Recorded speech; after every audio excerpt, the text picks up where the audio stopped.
Chapter 4, Sacred Sugar. Americans, by and large, are hooked on sugar. Each of us eats 57 pounds of sugar a year. That's 2.5 tablespoons every single day.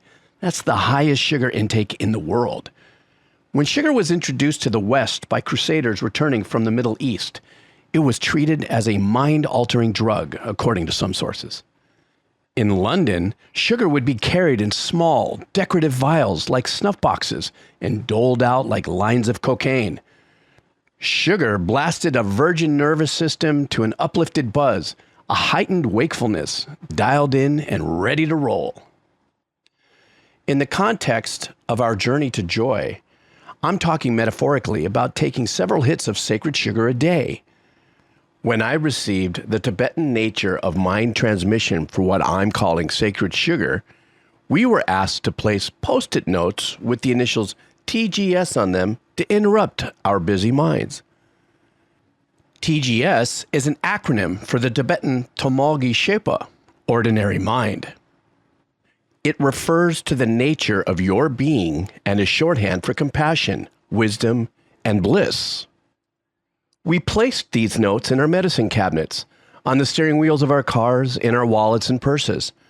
My wife floated one in the toilet, so when I opened the seat cover, there it was reminding me to take a snort of sacred sugar. Let yourself experience interrupting your ordinary mind stream over and over throughout the day. I'm convinced that we're driven by the desire to have fun, but we have a misguided sense of what makes for a good time. This is practice, something you do and not just read about. Happiness isn't a spectator sport or an intellectual exercise. Sacred sugar is said to be amongst the highest teachings in Tibetan Buddhism called ati. You allow perfection and sacredness into your life in tiny doses, and this changes how you inhabit your world, how you see your world.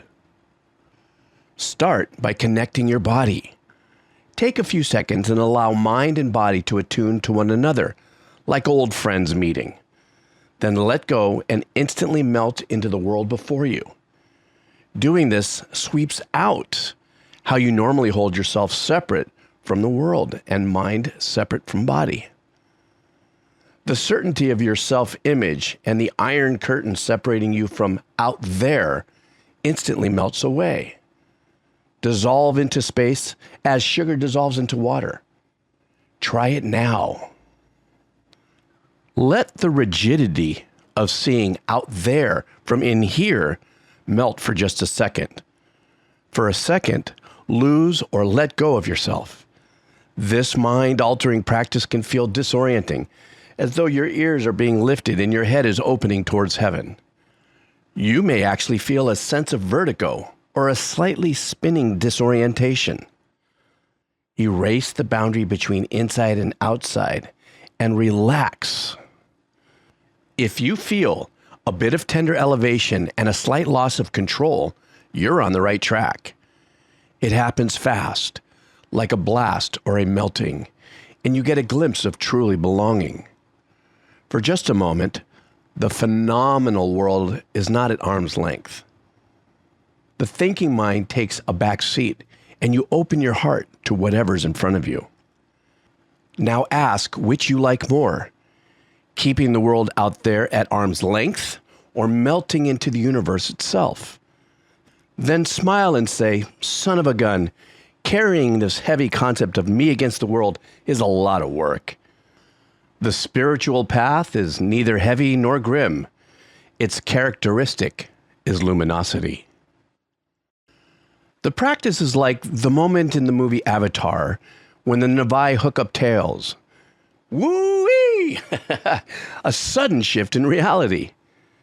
Putting in the hours to accustom the mind to presence is never easy, so I'm suggesting a spoonful of sugar as an immediate reward. I hope that sometime in your life, a person with a stable, open mind of joy will lead you in this experience of sacred sugar.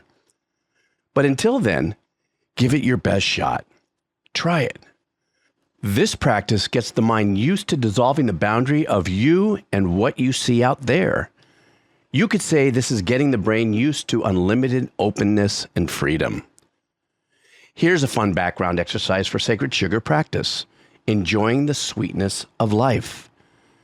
Get a dozen magnificent fresh roses or other flowers you love and put them in a vase.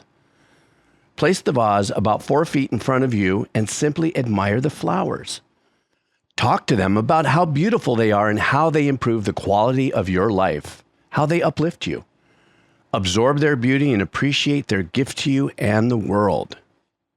Now, switch positions and be the flowers appreciating you. The flowers and life around you are loving you just as you are appreciating them.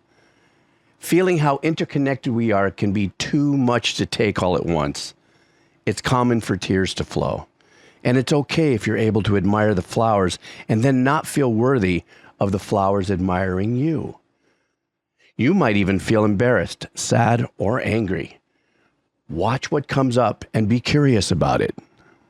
It harkens back to thinking we're made of different stuff than the magnificent world around us and reminds us of the generosity of self-love.